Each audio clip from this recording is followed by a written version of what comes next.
Amigas, amigos, me da mucho gusto el poder conversar con ustedes después de tanto tiempo de no comunicarnos. La verdad me da mucho gusto, mucha felicidad el poder platicar con ustedes.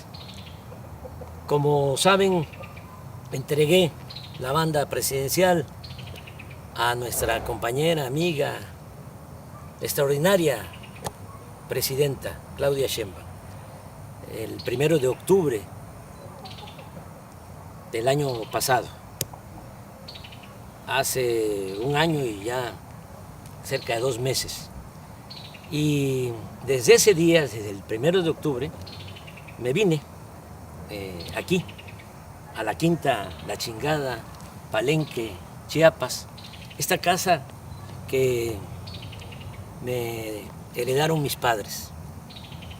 La hizo Manuelita, mi madre. Ella la dirigió. No es un rancho, no es un latifundio, es una hectárea y un poco más. 12, 13,000 metros cuadrados. Y decidí venirme e iniciar una vida nueva porque me retiré de la política activa, de la práctica política. No es una simulación. Estoy jubilado. Entonces, imagínense ustedes después de cerca de 50 años de lucha ininterrumpida, lo difícil que pudo ser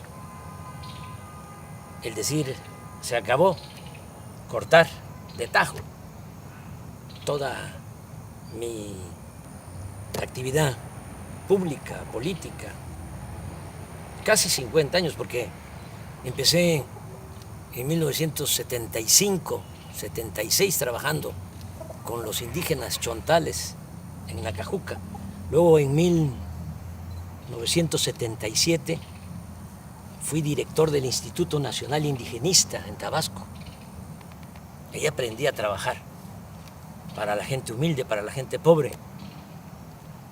Tan es así que en mi expediente en Gobernación, en 1979, hay un reporte del temible policía Nazar Haro, acusándome que era yo comunista, porque estaba defendiendo, apoyando, trabajando por los pobres. Así comencé y así terminé, porque concluí mi mandato como presidente y logré, junto con millones de mexicanos, ustedes y muchos, algunos ya se nos adelantaron, pero logramos el inicio de una transformación. Llevamos a la práctica el ideal de que por el bien de todos, primero los pobres. ¿Cómo no voy a estar contento? ¿Cómo no voy a estar feliz? Yo siempre he sostenido que la felicidad se obtiene cuando uno trabaja, lucha, procura la felicidad del prójimo.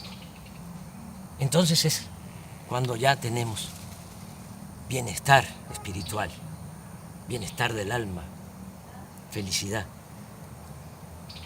En el gobierno que dirigí, en 6 años, a pesar de la pandemia, con todos los daños, con toda la tristeza que nos dejó esa pandemia de COVID, 2 años muy difíciles, por el dolor y también porque se nos cayó la economía. Bueno, a pesar de eso, en el tiempo que estuve en la presidencia, salieron de la pobreza 13,400,000 mexicanos. Lo voy a repetir, 13,400,000 mexicanos. Nunca se había hecho eso, nunca, en un sexenio. Es un gran orgullo. Cuando llegué a la presidencia, el 42% de los mexicanos estaban en la pobreza, 42% de toda la población. Cuando dejé la presidencia, ya había bajado, la pobreza se había reducido al 29%. Y hay otros datos. También se redujo la desigualdad, porque México era país de unos cuantos, de los de arriba, de los oligarcas, los que se habían quedado con todos los bienes de la nación, con los bienes del pueblo, con la llamada política neoliberal o neoporfirista, porque lo que aplicaron fue lo que ya había puesto en práctica Porfirio Díaz: entregar los ferrocarriles, entregar el petróleo, entregar las minas, entregar las tierras a extranjeros y a grandes latifundistas vinculados a la cúpula del poder. Pues eso es el llamado neoliberalismo. Entonces, se dedicaron básicamente a saquear y se produjo pues una monstruosa desigualdad. En la época de Salinas, cuando hay más multimillonarios en México, ocupamos el 4.º lugar en multimillonarios en el mundo, en el sexenio de Salinas. 4.º lugar. Primero Estados Unidos, luego Alemania, luego Japón y luego México. Pero millones de pobres. Una injusta, monstruosa, reprobable desigualdad. Bueno, todavía con Calderón, para que tengan una idea, el sector de arriba, de los más ricos, dicen los técnicos, el decil de los que tienen más ingresos. Un rico tenía en la época de Calderón 35 veces más que un pobre del decil, del sector de abajo. 35 veces más. Cuando dejé el gobierno, ya se había reducido la desigualdad a 16%. El rico tenía solo 16% más que el pobre en nuestro país. Y hay otros datos. En el tiempo que fui presidente, los ricos que no les fue mal obtuvieron ingresos a pesar de la pandemia, obtuvieron ingresos del 4%, es decir, incrementaron sus ingresos en 4%, los ricos. Las clases medias en 20%, pero los pobres 35% incrementaron sus ingresos. Le estoy hablando de cifras de datos oficiales que ustedes pueden constatar. Son datos, son cifras del INEGI y del Banco Mundial. Bueno, por eso estoy pues muy feliz. Imagínense cerrar un ciclo así, logrando ese ideal que se convirtió en realidad. Por eso decidí ya retirarme, no sentirme insustituible, porque ese es el otro problema, actuar como cacique, caudillo, jefe máximo, poder tras el trono. No.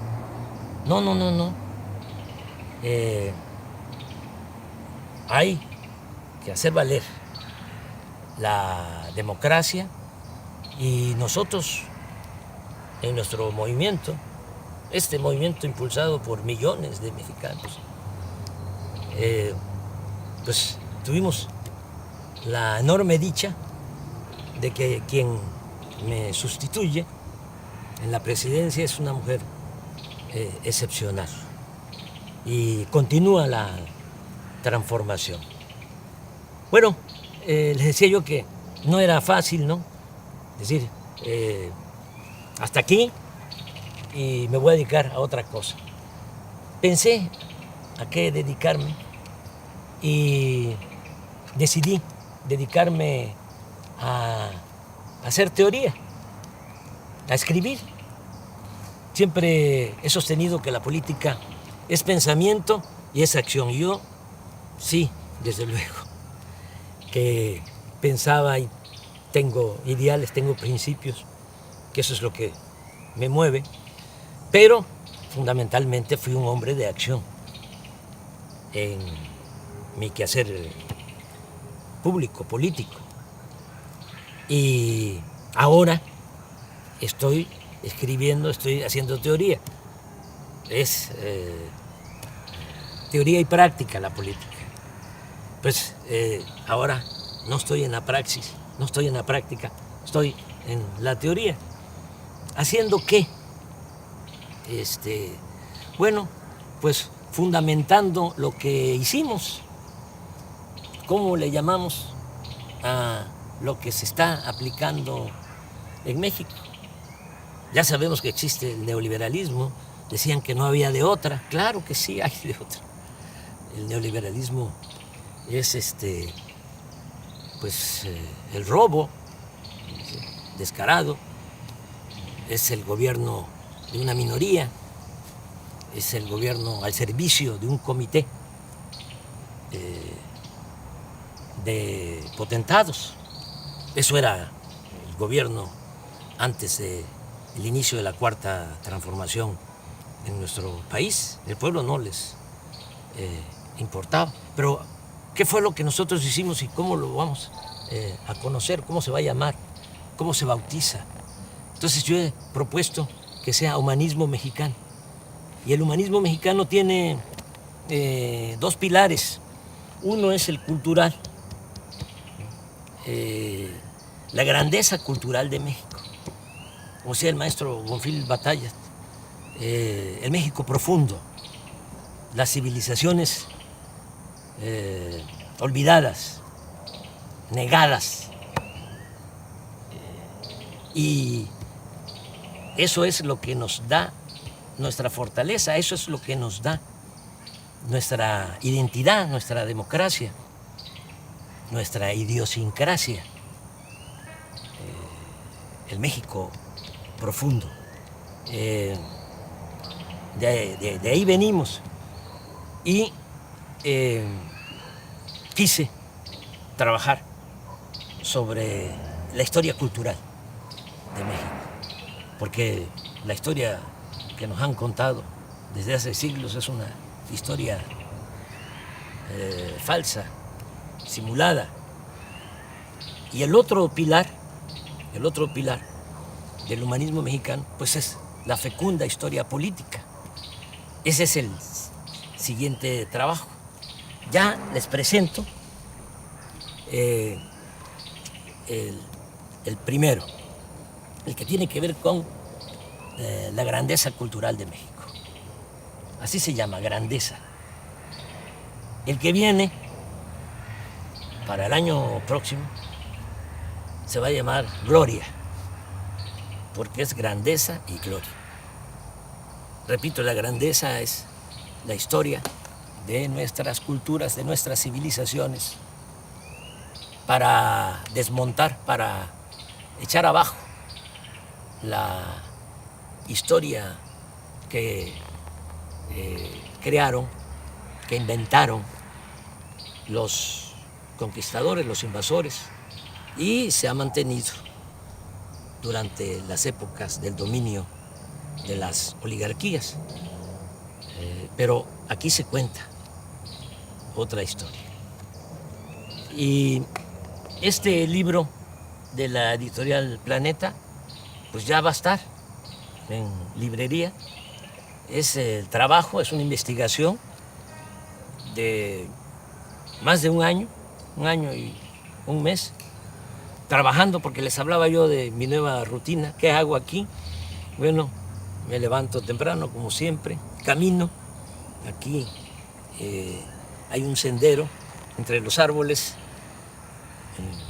son 450 metros, doy 10, 12 vueltas, 5 kilómetros, muy temprano, me baño, luego desayuno,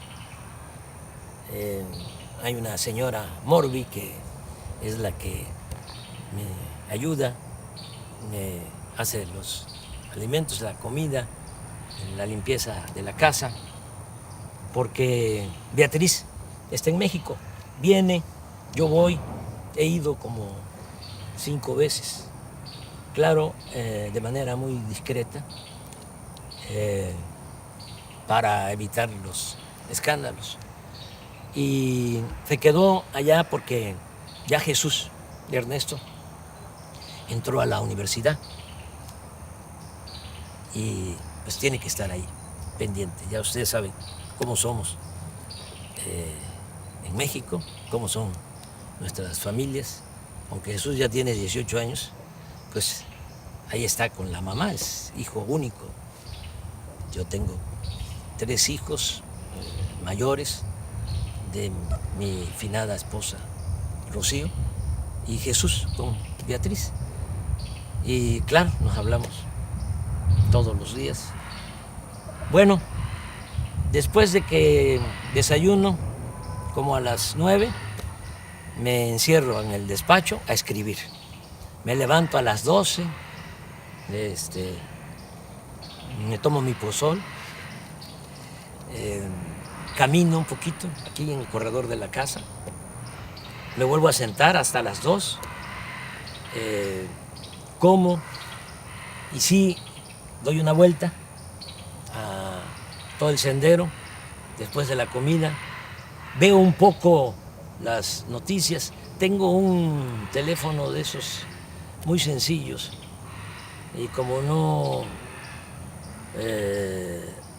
son pues muy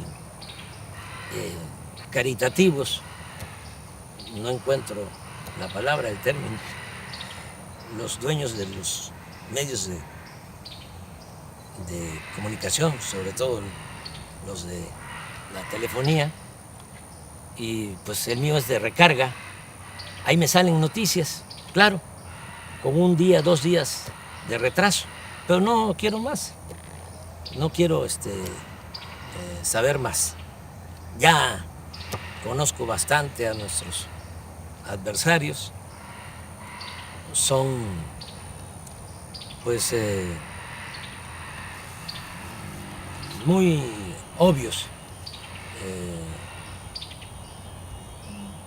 Es muy difícil encontrar información, todo es pura manipulación porque los que se sentían dueños de México están molestos y entonces tienen también control de la mayoría de los medios. El 90% de los medios de información, que son medios de manipulación, periódicos, radio, televisión y hasta las benditas redes sociales. Pero hay un 10% de periódicos, de radio, en redes sociales, que sí hay información. Bueno, veo un poco lo que está pasando en el país y me vuelvo a sentar, vuelvo al despacho a escribir hasta las 7, 8 de la noche. Me acuesto temprano. Esa es mi rutina y pues voy a continuar así. Estoy presentando el libro de esta manera porque no puedo ir a presentarlo a México, a las plazas públicas. Me gustaría mucho, pero ¿saben qué?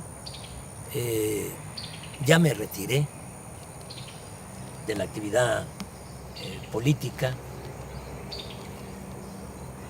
No hay que hacerle sombra a nuestra presidenta. Ella es la que conduce y lo está haciendo muy bien. No hay que dividirnos, hay que estar muy juntos, unidos. aquí está la lección de cómo se crearon grandes civilizaciones en México. Esta civilización, la gran cultura olmeca, cultura madre, que floreció 1000 años antes de Cristo y nos dejó la invención del calendario, del cero, de la escritura, y estas piezas, cabezas colosales, de basalto, imagínense la organización que tenían, la organización social, política, que estas piezas son de 25 toneladas aproximadamente, basalto. Y el basalto lo trasladaban desde la Sierra de los Tuxtla, en Veracruz. Cómo lo trasladaban en balsas por el mar y lo metían por el río Coatzacoalcos, porque la primera ciudad olmeca fue San Lorenzo, ahora es el municipio de Texistepec, muy cerca de Cozoleacaque, de Minatitlán, de Acayucan, ahí en el Istmo. Ahí se fundó la primera ciudad olmeca.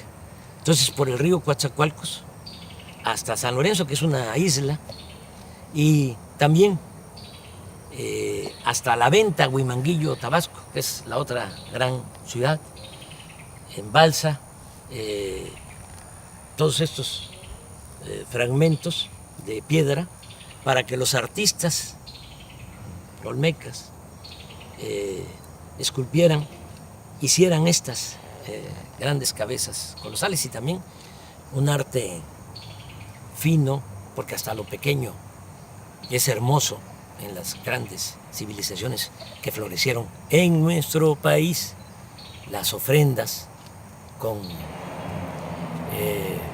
personajes pequeños de jade, porque a diferencia de Europa, a nosotros nos gustaba más, a nuestros antepasados, el jade que el oro. Lo que ponía loco a los europeos y a los españoles era el oro. Por eso fue la conquista, porque traían hambre de oro, codicia de oro. Cortés una vez señaló, porque le preguntaron cuando Moctezuma les entrega a él y a sus huestes oro. Entonces los soldados conquistadores empezaron a gritar y a brincar, dice la crónica, como monos. Entonces le preguntaron a Cortés que por qué les importaba tanto el oro. Aquí el dinero, la moneda era el cacao, y desde el punto de vista artístico, cultural, era el jade. Y la respuesta de Cortés fue: porque nosotros tenemos una enfermedad del corazón que solamente se cura con el oro. Entonces, era otra cosa. En el México prehispánico no había esa codicia, no había esclavitud, la tierra era comunal y había mucha, pero mucha fraternidad, lo que se conoce como solidaridad. En la familia, familias integradas, solidarias, fraternas, hasta la fecha, pues es todo lo que heredamos.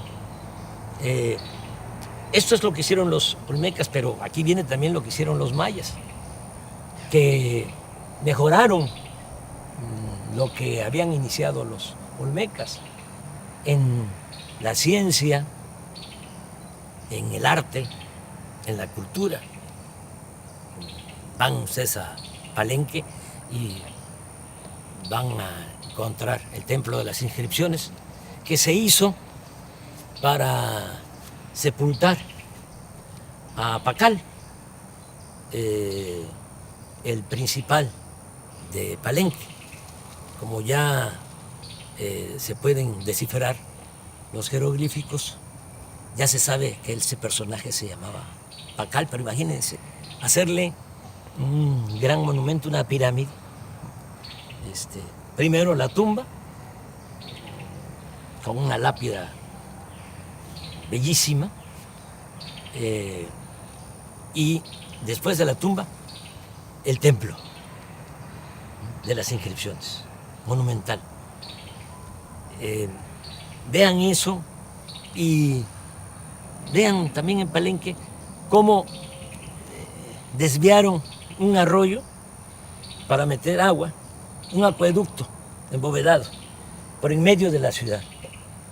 Y volteen a ver el palacio de la zona arqueológica y van a ver cómo están los techos, las bóvedas, con arco falso, porque no había fierro para hacer las estructuras, las cimbras, sino era la matemática, las piedras que iban uniéndose poco a poco, en equilibrio, hasta que se cerraban. Esa era la arquitectura. Estamos hablando de lo mejor del mundo en esa época. Los mayas en el periodo clásico logran toda esa civilización, logran toda esa creación del siglo IV al siglo IX. Si van aquí cerca, a 100 kilómetros, está Bonampak. Aquí está en el libro, quise poner un fragmento. Los murales de Bonampak. Estos se hicieron como en el siglo VII, siglo VIII. Cuando se pintan estos murales, los pintores mayas de estos murales no los había en ninguna parte del mundo, no los había en Europa en ese siglo, y pasaron siglos para que el arte de Europa igualara al arte de los olmecas, de los mayas. Y lo mismo con los zapotecas de Monte Albán, mixtecos, también de Oaxaca, los teotihuacanos, la ciudad de Teotihuacán llegó a tener 85,000 habitantes. Y desde San Lorenzo, la primera ciudad olmeca, decía yo, que se funda 1000 años antes de la era cristiana, ya tenía drenaje. Ya hablé de Palenque, que tenía acueducto, que tenía drenaje. Desde luego, Teotihuacán, drenaje. Xochicalco, en Morelos, drenaje. Todas las ciudades. Tenochtitlán, de los mexicas, hasta los que la destruyeron, los conquistadores, quedaban admirados de la grandeza de Tenochtitlán. Estaban destruyendo, decían ellos, la más bella ciudad del mundo. Bueno, pero ¿qué pasó? ¿Qué pasó? ¿Por qué eso no se sabe? Porque hubo toda una campaña, a partir de que llegaron los conquistadores, como todos los invasores, tenían que justificar sus atrocidades, tenían que justificar por qué venían a saquear. Y entonces echaron a andar una campaña, una propaganda negra, hablando de que los indígenas debían ser esclavos, porque Aristóteles, 18 siglos antes, había propuesto la teoría de que hay quienes nacemos para ser esclavos y hay quienes nacemos para ser libres o amos. Y los humanistas de ese entonces de España, humanistas entre comillas, con ese argumento sostenían que los indígenas tenían que ser esclavos, que no tenían alma, que eran como animales y que además ellos venían a civilizarnos. ¿Qué sucedió? Que se padeció de una gran tragedia porque vinieron a someter a las comunidades, a los pueblos originarios, a esclavizar. A mí me gustaría que este libro lo leyeran los españoles, porque aquí van a ver cómo marcaban, erraban con el fierro del rey en el rostro a los indígenas para esclavizarlos. Y otros horrores. Entonces, ¿qué hicieron? Pues echaron a andar toda una campaña diciendo, son bárbaros, son salvajes, pero además hacen sacrificios de sangre, arrancan los corazones, los exponen, los ofrecen a los dioses. Todo eso es pura mentira y eso lo demuestro. No hubo sacrificio. Cortés dice, ese fue el que creó todo. Y los frailes, sobre todo Motolinia, hizo la cartilla de las mentiras. Aquí van a encontrar.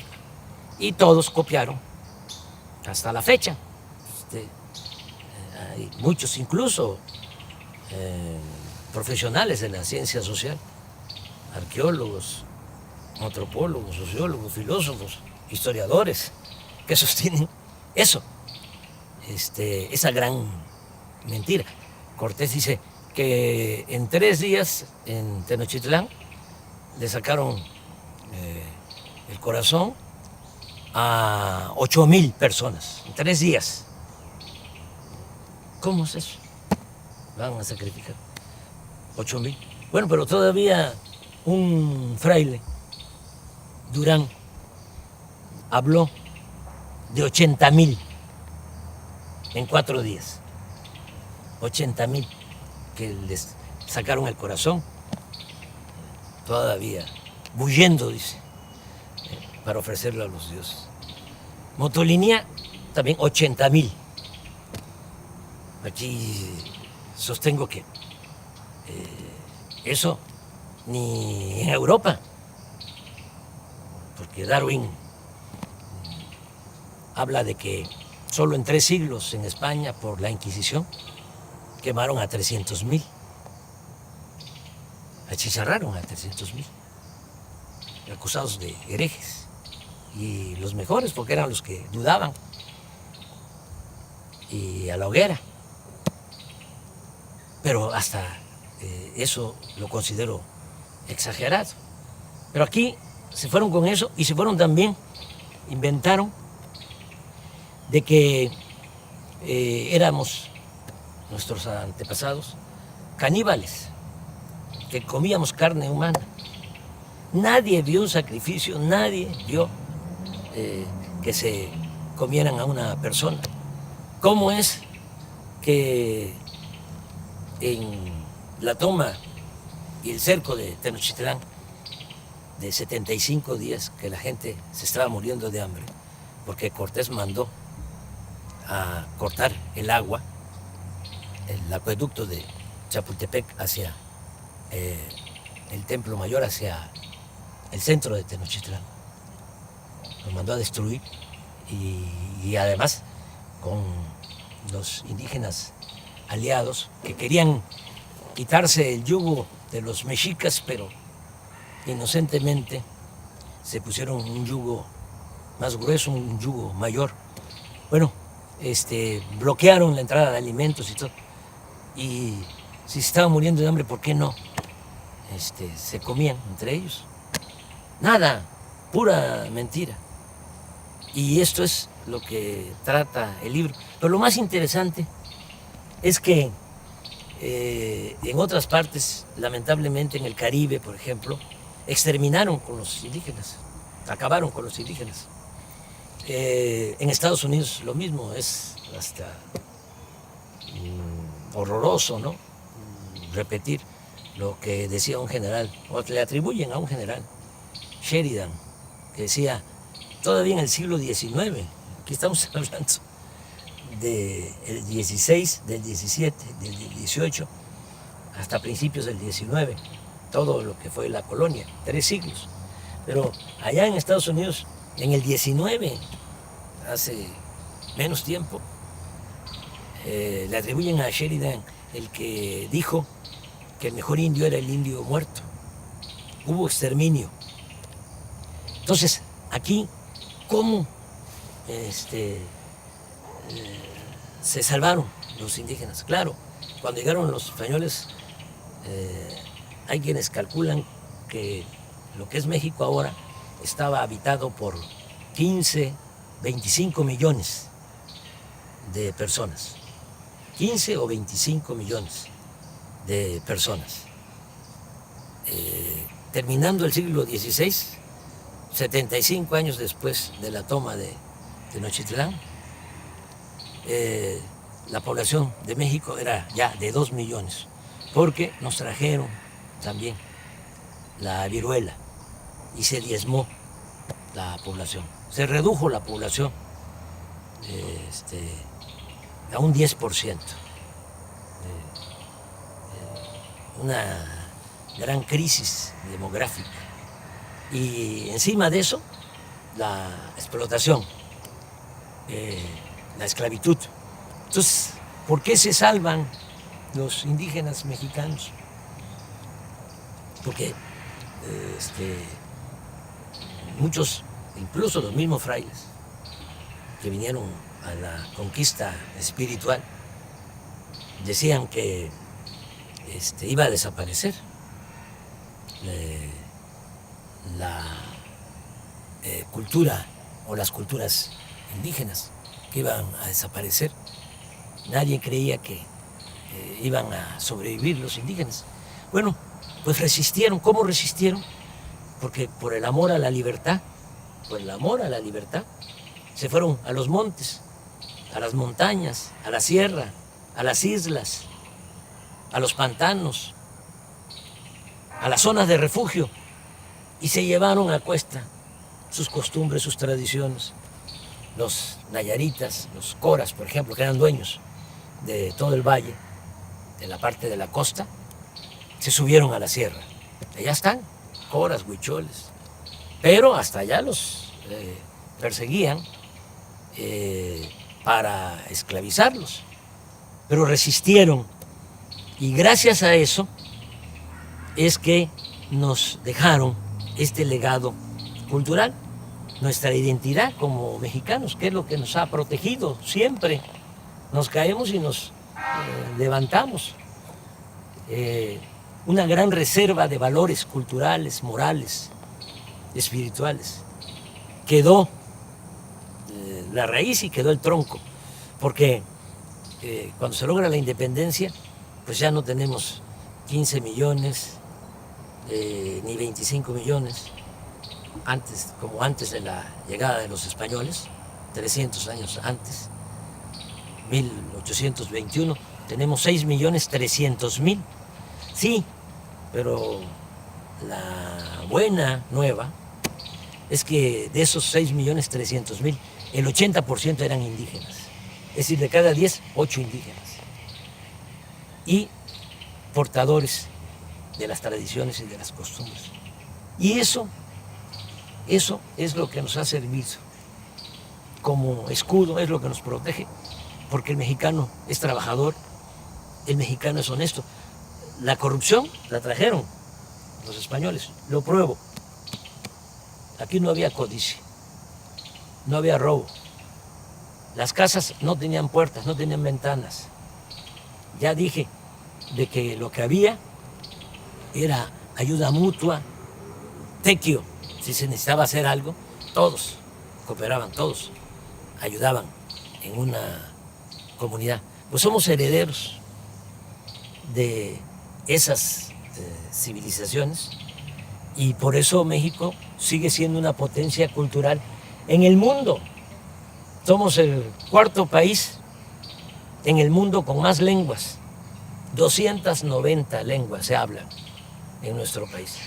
Primer lugar en América. Todo esto lo van a encontrar aquí para sentirnos orgullosos, porque con toda la campaña de difamación se desató el racismo. Y todavía, ¿no? Se escucha indio patarrajada, indita, naco, cuando deberíamos estar orgullosos de nuestro pasado. Sobre esto trata el libro y muchas otras cosas. Les va a gustar, estoy seguro. Les va a llevar tiempo, porque sí, por más que quise resumirlo, el original eran 1000 cuartillas, el libro tiene 600 y es una investigación. Y tengo que fundamentar todo lo que aquí sostengo. Entonces, se los recomiendo y, como les decía, ya para el año próximo viene Gloria, que es la historia política desde la independencia hasta la transformación. Ya para concluir, porque se nos está haciendo tarde, ya va a entrar la noche, comentarles que hay que estar apoyando mucho a la presidenta. Es la mejor presidenta del mundo.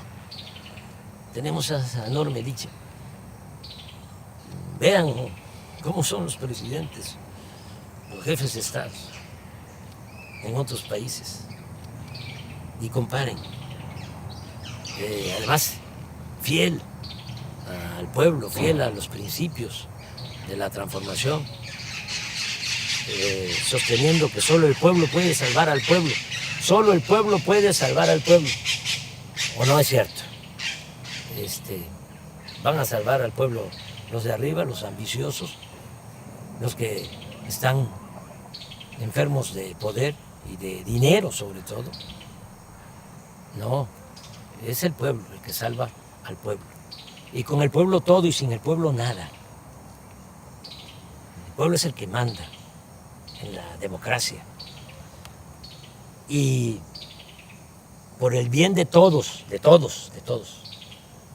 hasta de los ricos, por el bien de todos, primero los pobres. Si no se atiende a la gente humilde, a la gente pobre, no se logra la paz. La paz es fruto de la justicia. Y nosotros tenemos paz y hay estabilidad política. Nada más que como puede más el sectarismo, el dogmatismo, el fanatismo de nuestros adversarios, puede más que el sentido común, no internalizan nada, ¿no?, de lo que se ha hecho y se va a seguir haciendo. Y hay que apoyar mucho a la presidenta, porque todavía es temporada de sopilotes. Y hay buitres, y hay halcones. Aquí no, aquí hay pajaritos, mire. Y al rato vienen las guacamayas, y vienen tropas de monos, de zaraguatos. Esta es mi vida, pero regresando, apoyar mucho a la presidenta. Yo no voy a recorrer el país, les comentaba, para presentar el libro, porque voy a seguir retirado, jubilado. Solo saldría a la calle por 3 razones. Una, si atentaran contra la democracia, como lo hacían antes, decían los grandes fraudes, ¿no?, los potentados, los oligarcas, con los corruptos, para que el gobierno estuviese a su servicio. Y eso ya no se puede permitir, de ninguna manera, porque para el pobre tiene un significado distinto la democracia. Para el pobre la democracia es la sobrevivencia, es poder mantener a la familia, tener ingresos para garantizar la salud, el estudio de los hijos. Para el que tiene recursos puede ser un deber cívico y no pasa nada. Por eso hay quienes votan por los candidatos o candidatas más guapas o más guapos.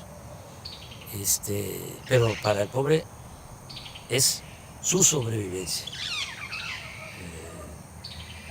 Les estoy diciendo que es la mejor presidenta del mundo,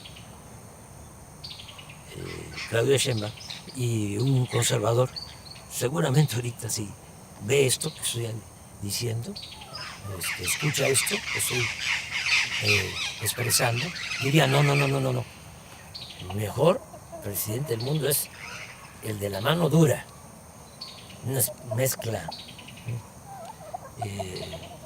de Franco con Pinochet, con Díaz Ordaz, con Salinas, que convierta al país en una cárcel. Ese es el que necesitamos.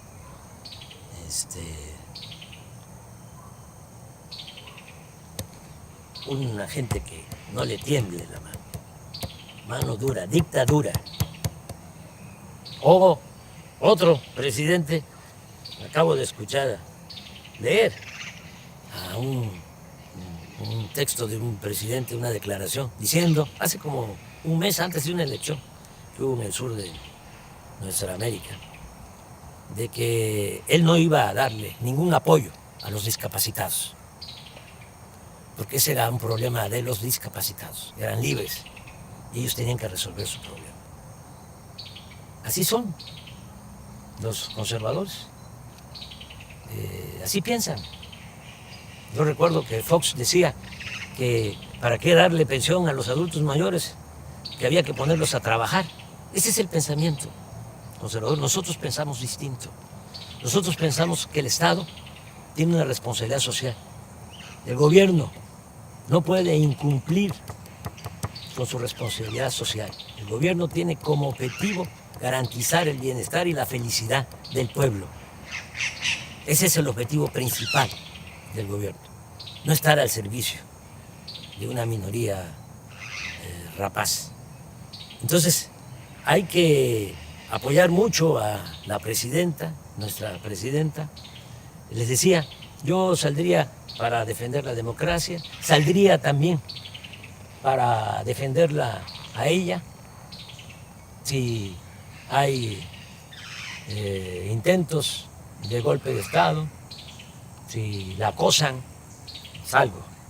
Entonces sí, pero eso no creo que pase. De todas maneras, no está mal que sepan en qué circunstancias sí podría yo salir, sí saldría yo a la calle. Y la tercera razón por la que saldría a la calle sería defender la soberanía de México, porque nuestro país es libre y es independiente, es soberano. Nosotros no somos colonias de ningún país extranjero. Nos ha costado mucho ser un país independiente, soberano. Y si se violara la soberanía, entonces sí saldría a la calle. Ya nos está llegando la noche. Ya nada más despedirme, decirles que les quiero mucho, sinceramente. Mucho, mucho, mucho. Que amor con amor se paga. Como decía el inolvidable Juan Gabriel. Es amor eterno. Un abrazo de todo corazón.